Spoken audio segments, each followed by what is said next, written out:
Okay everyone, welcome back to another video on the channel today. We're back with a quick highlight of the FIA manufacturers race at Monza in Group 4. So this race was slot number 4 of the day of the 5 slots that are available. I think this was the 4th slot. So yeah, the night hadn't gone particularly well. We had opportunities, picked up the odd penalties, had a little bit of bad luck as well as some not particularly great driving. I knew I had very good speed here though from the practice races that we had done. We knew the pace was very strong once we were away from the chaos that might be pursuing behind. So yeah, was looking forward to this race starting from P3. We did our lap without any slipstream. Decided to just go solo pretty much. There was not really much point searching for it too much because I think in slot 4 of the day I knew that if I got a reasonable lap in without slipstream, which this was a 46.2, it wasn't particularly amazing. We knew we could go a little bit faster. But yeah, I knew that a 46.2 should start me in the top 5 really with this type of lobby. It wasn't particularly high rated, but there were some very fast drivers still in this lobby. So aside from P3, let's see what we can do. Let's see if we can make up some positions in this race. And yeah, I really wanted to fight for the win in this. I knew that the win would be possible if we could work our way up to Aura and put him under some pressure for the end of the race. So we've got the Ferrari in front of us, we've got the Corvette behind us, very fast car, the Corvette obviously, and the Jag at the front, which is obviously also a pretty fast car down the straights. So yeah, let's see if we can make our way up, pushing on here through the first chicane, and no trouble through the first chicane. Looks like the majority of people there have took the first chicane really nice and cleanly. It looks like not much chaos going on really behind us. It seems pretty nicely and well behaved really, considering this is Monza turn 1. Let's hope that the rest of the race is going to remain as clean as that as we go through to the second chicane, trying to make sure we take a bit of the curb off as P2 and the Ferrari goes a little bit loose through there. We're going to take advantage of that, go up the inside. He doesn't defend it. We've got the inside line now for the first Lesmo into a nice tight line through there, going down to 3rd gear at the moment. Obviously tyres are cold, we're trying to get the car to bite in, and then into the second Lesmo, downshifting again into 4th gear this time. So yeah, we're going straight now. From this point onwards, we're trying to look after the tyres because we don't want to put too much wear onto these tyres. These tyres have got to do a long race, a 20 lap race. Hard tyres, there was no point pitting, it wasn't really worthwhile, so no one in top speed was pitting. As we come to the braking zone, braking actually very early, and the car just didn't want to slow down. Probably something to do with the cold tyres, with them being hard tyres. But yeah, they just no grip at all. It was really strange. And I checked back, and we actually braked way earlier than what you would normally. And considering we were obviously in the slipstream, but yeah, I didn't expect it to have that little grip, and that's put us vulnerable. We're back down to P3. We've got the Ferrari on the left-hand side. This is giving Aura the chance to pull away a little bit here as we go into the braking zone, having to go down to 3rd gear there to try and take a tighter line. Early upshift into 4th gear, trying to give him space on the outside, but we're not going to get a particularly great exit speed with that line that we've took, as it's now a drag race between the Ferrari and the McLaren down the straight. The Ferrari actually, I think he got a little bit of a lag spike forward there because the Ferrari is not that fast down the straight. It shouldn't be out dragging the McLaren down the straight, so I think a little bit of lag took him a little bit further forward there. But into the braking zone, we're going to brake as late as possible, hold the tight line, give him the space on the inside there so we can go through there. We go very wide, a little bit of contact on the side of our car, but we get away with that. We're not pushed into the gravel, so luckily not took out the race at that point there. And back up to P2, and now it's a fair drag race against the Ferrari, and then we've also got the inside line going into the second chicane. So no issues there. We're going to take P2 now, and now we can try and concentrate on either pushing towards Aura, or we can concentrate on trying to break the slipstream behind us as we go through the chicane, doing that quite nicely there. You can see hooking that up into 4th gear, into the first Lesmo now, and just trying to now go into tyre saving mode. This is one thing about this race, with it being a longer race. It was nearly a 40-minute race, this one. We needed to concentrate on tyres because no one was really going to pit unless you maybe was in an FF car. You might need to pit in that situation, but even then, it was probably the safer way for the majority of the people in this race was to do the no stop, and it was probably faster as well because there was very little time lost on these tyres even towards the end of the race as we go into the Ascari chicane, trying to hook it up nice and sensibly, not going down to 3rd gear this time. You can see trying to stay in 4th gear as much as possible. This is what I was doing in the McLaren.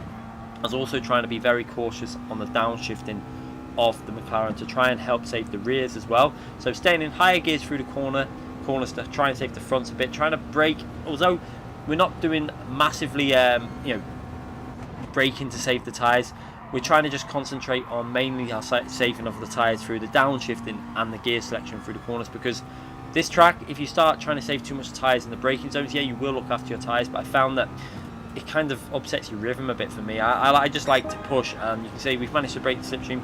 And the way this race is going already, you can see we've got just under a 2. We did have over 2 seconds gap. We managed to catch Aura up on that lap there. Got it down from 2.2 to under 2 seconds gap. We're going to skip a little bit further ahead in the race. You can see the gap is still pretty static at around 1.8 seconds. We've kept pretty consistent driving though. If you have a look on the right hand side, we've done that. First lap wasn't particularly great, obviously with the battling and the mistakes and stuff. But then 57.0, 57.1, 57.1. It's been nice consistent driving as we start lap 6 now. And you can see Aura, the gap is staying almost identical all the way through this race. It's staying around the 1.9, 1.8, 2 seconds. It's fluctuating, so very evenly matched. But one thing you can see, we're managing to break that gap to P3, so it's looking quite good for a very solid finish in this race. We're managing to pull away at quite a nice rate as we go through that chicane again, hooking it up quite nicely. The gap to P3 fluctuating from 2.5 to 2.7, then it's gradually, they'll gain a little bit, then we're pulling away a little bit more, and yeah, it looks like we've got a solid chance of some very nice points in our first race driving in the McLaren Group 4 car in this new exhibition season. Obviously we did the race in the Group 3 car, that didn't go quite so well. We got a pretty silly penalty that shouldn't really have been, so yeah, the Group 3 race was pretty much a write-off, but it's nice to see we're going to possibly pick up some decent points in round 2 driving at Monza. Now I do love Monza, it's a track that I've driven on many other games, obviously I've always enjoyed it. One thing I will say on Gran Turismo is I've had a few very good results here, but sometimes the luck has never really gone our way, and this was how this race was going for me in this event as well. The first 3 races, we had some really good chances of picking up some points. We were chasing down the leaders as well in one of the earlier slots, which would have given us more points. However, we had a bit of bad luck, and we got shunted off twice. Racing incidents kind of, but with the second chicane, with the curb and stuff, kind of racing incidents. It is what it is, and we had to go again in slot 4 and try and pick up some points. Now I think the points for the win in this were 351, so not particularly high, but still 351 points is better than nothing at all. So we're going to push on and see if we can hunt down Aura in the lead of this race. You can see the lap times are super consistent there, 47.0, 47.152, 47.146 I think that is, and 142. Very, very consistent lap times all the way through this race, insanely consistent. You know, hardly any difference between them 4 laps really, so driving pretty nicely. Now I did know that we could do 46s at this stage of the race. We did do it in the practice race of 46.7 and stuff. However, when you know that you can't risk a penalty, and you know, practice lobbies, you can push the limits on the corners a little bit more, because you know if you get a penalty it's not really going to affect you in a practice race. But in FIA, you know that if you get a penalty it's really going to affect you, so you tend to drive a little bit more cautious, but really doing a good job so far. You can see the tyre wear is particularly looking quite nice in the McLaren. Now one thing about McLaren is it's not amazing on the tyre actual wear, but what with the McLaren happens is, even when the tyre wear goes down, the car is very balanced, so it drives quite nice. So if you take a look at the wear between the front and the rear, I think we were on +1 for this race. The wear between the front and the rear is very even, and that is one thing I really like about the McLaren Group 4 car. So it actually makes the car really balanced even when the tyres are fading towards the end of the race, because when the rears are going a bit, it gives a bit of oversteer, but then the fronts are wearing evenly, so the car just stays very nicely balanced. It doesn't have a particular area like the fronts or the rears that wear a lot more than the other one, so it enables you to keep quite a nice consistent car, and I do enjoy the way it handles as we go through that last corner there, trying to hunt down Aura. You see he's actually gained that lead up to 2.2 again.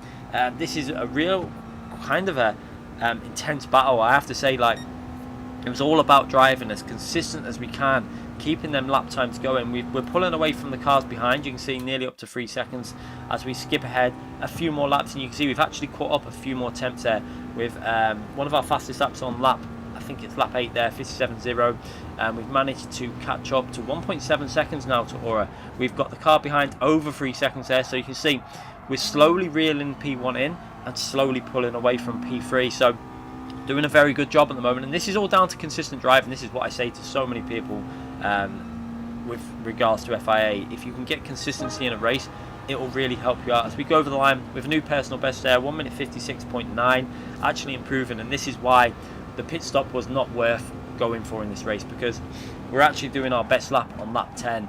The tyre wear, you can see it, but with Monza not having too many corners, it's a lot of traction zone. There's like two main traction zones and a couple of two medium corners, like medium pace corners, and some faster pace corners. So like 2 faster pace corners. There's not much corners on the track, so there's not many places you're going to gain if you pit, because you're only going to gain what 6-7 tenths at most. And with the pit stop loss, I think being about 7.5 to 8 seconds, you'd need about 12 to 14 laps to really make it worthwhile.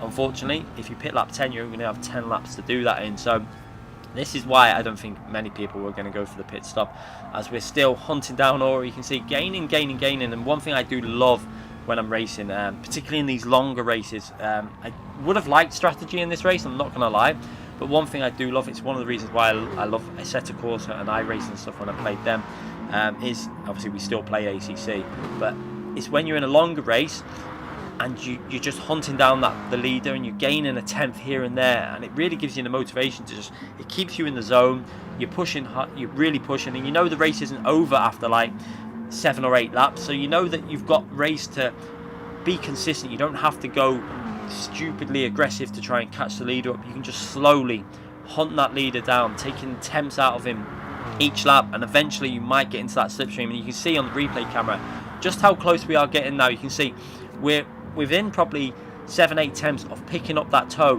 which is going to be a massive help, especially in the McLaren with them 7 gears. The car really does drag down them straights very well, and it should really help us get an overtake done. The McLaren actually a really nice car for this track. It's got the handling and it's also got the acceleration. So yeah, a very strong car at the track as we now pull our way down the main straight into that heavy braking zone. You can see braking just short of the 150, trying not to be too aggressive on them downshifts. You can see how we're holding second gear through there as well, not going into first gear. That's all to help with the tyre wear. The more shifts you do, the more tyre wear you get on the rear tyres as well. So yeah, we're really trying to look after them tyres, but also we're really trying to push at the same time. So this is the thing with these type of races. I kind of enjoyed this longer race. It was a lot of pushing, but a lot of looking after your tyres at the same time, and you can see with that gap coming down and down and down as we go through that sector with a purple sector fast as the race. Obviously the fuel's starting to come down now.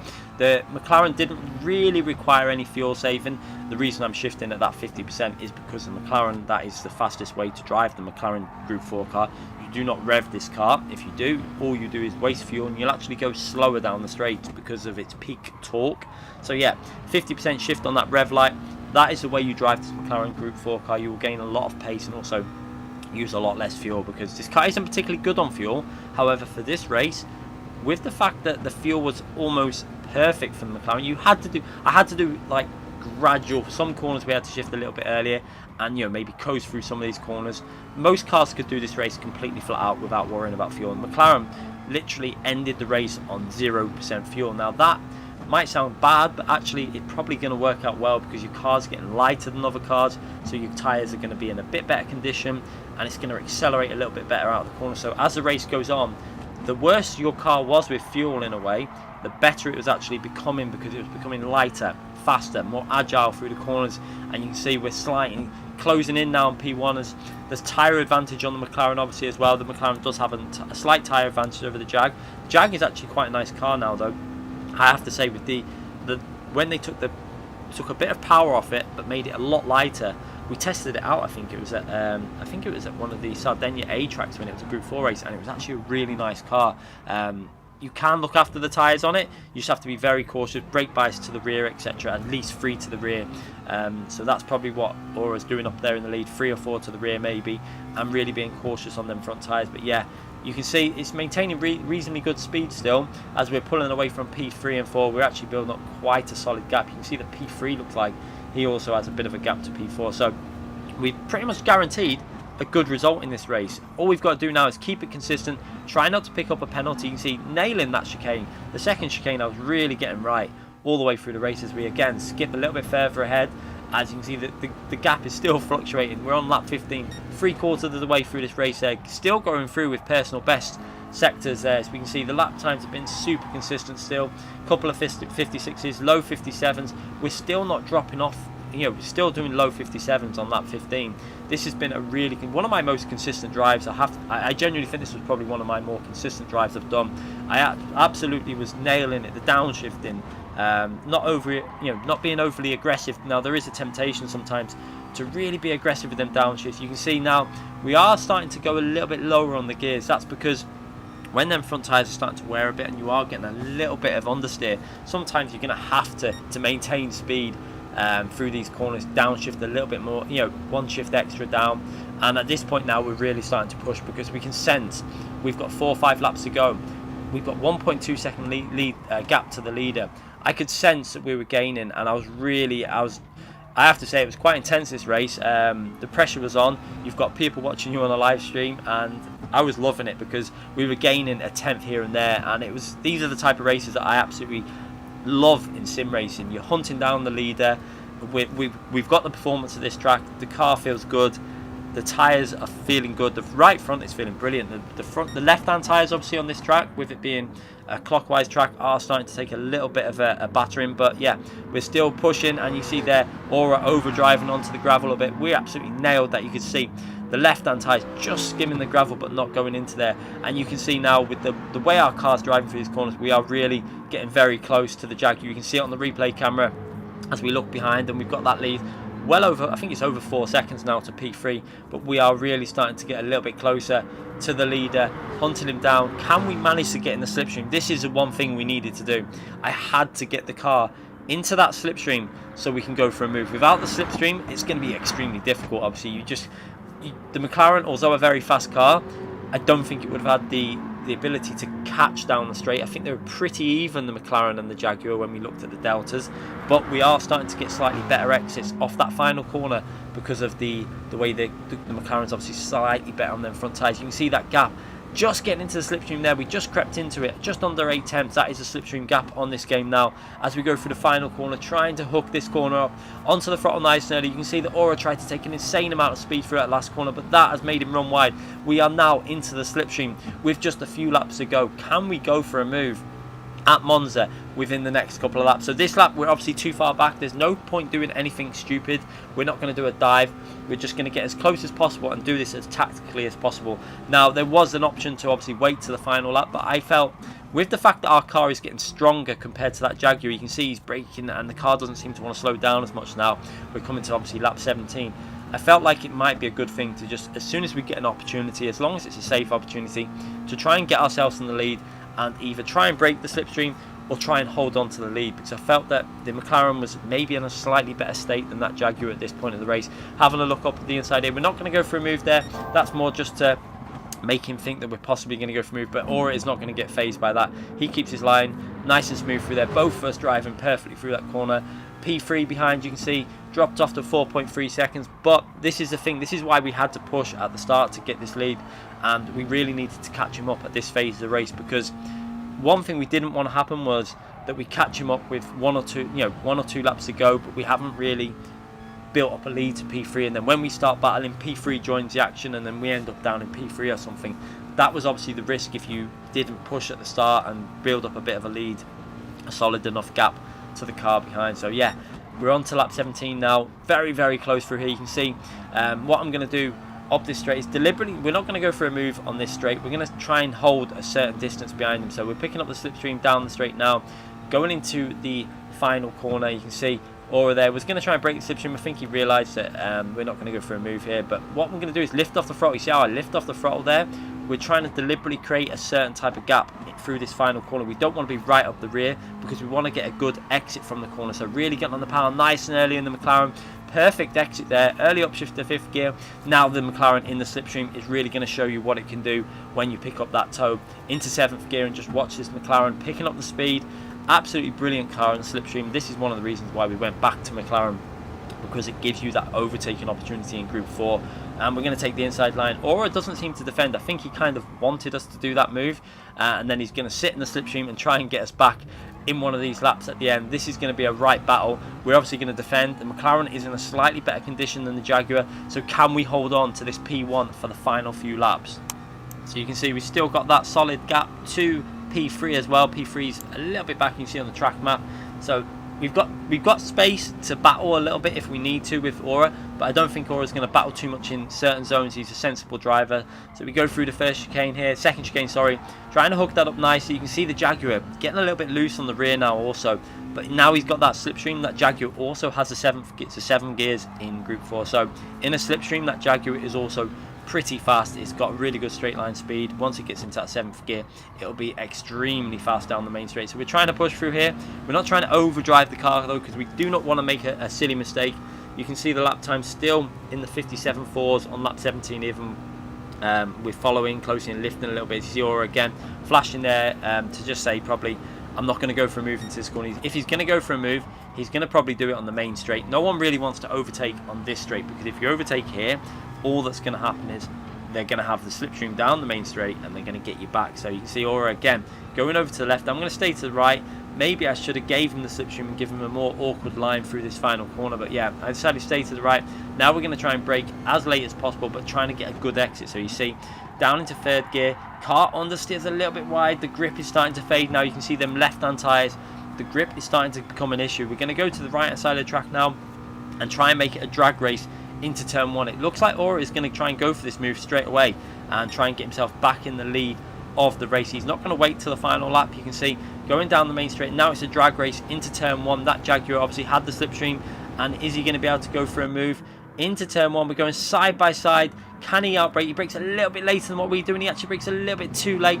He takes a little bit too much speed into corners. Side by side, great respect given from both of us there, both giving each other space, and that is how you get through the first chicane without any contact. Brilliant driving there, and Aura gives us a space, and we managed to hold on to P1. So yeah, brilliant driving, respect given both sides, enough space for him on the exit of the second part of the chicane, and he gave us enough space also to go around the outside, which is really nice to see as we go into the second chicane, taking the curbs over, bouncing over the curbs, and just trying to hold on to his position. This is going to be a very intense end to this race. Can we hold on to the win and take them 351 points? You can see the lap times have been super consistent still doing 1 minute 57s as we go through the second Lesmo, trying to hook that up, staying in 4th gear still, trying to get that good exit from this corner. McLaren was really nice balance for that corner. The gearing was almost perfect with the 4th gear, gave you really strong exit speeds as we work our way up into the Ascari chicane. Built up a little bit of a lead there, but you can see again that Jaguar coming back in that slipstream. It's hunting us down into the Ascari chicane. Can we hold on to this? Into 4th gear, trying to take some speed through here, onto the throttle as early as we can. Absolutely really nice through there. I'm not going to say, like, we have to say, drove that perfectly considering the tyre wear. Actually, this was definitely one of my stronger drives in terms of consistency. And now we've got to try and hold on. Will he go for a move here? I actually kind of left the door open. You can see, I think he knew that I'd left the door open there for him to go for that move, because I was going to get him back on the main straight if he did. So you can see there, he goes a little bit wider to try and give himself a strong exit from the corner. We both run wide there. I just about kept the tyres up. I think the right-hand tyre just about stayed on the track, which is hopefully going to stop us getting them dirty tyres. But now Aura's got an almost perfect slipstream here. You can see it building up. He's gaining all the way down the straight. We're going to go defensive. Can we hold on to this position? We're going to have to brake as late as we can. You can see we brake pretty much on the 150. He brakes a little bit too late. You can see again, he's not got the grip. He's braked too late, and he's actually gone off there. And that has gifted us the win in this race pretty much. We've built the lead. We've got a 2-second lead onto the final lap, and it looks like we're going to take them for 351 points. A great battle between ourselves there. I really enjoyed this race. As we come through to the final corner, kept it nice and smooth, didn't risk anything on this final lap. The last 2 laps, a little bit of battling, lost some time. You can see the lap times. This is why we had to build that gap up to P3, because you can see that we were doing 57 4s and 5s. Now we're doing 58 4s and 5s and whatever it is there on the last 2 laps. So yeah, we lost probably about 2.5 seconds at least there. We finished on a pretty reasonable time of 16 seconds, considering we started from P3 as well, where you were a few seconds back, and we actually lost a bit at the start with that mistake we made. We actually drove really well to get back in a reasonable finishing time as well. So yeah, a great race. Thoroughly enjoyed that one. One of my most enjoyable races I've had on the game. Again, I kind of enjoyed that hunting down aspect of this race. It was really enjoyable to be the car chasing down the leader. And we pick up, with the Fall Guys livery there, the maximum points with the victory.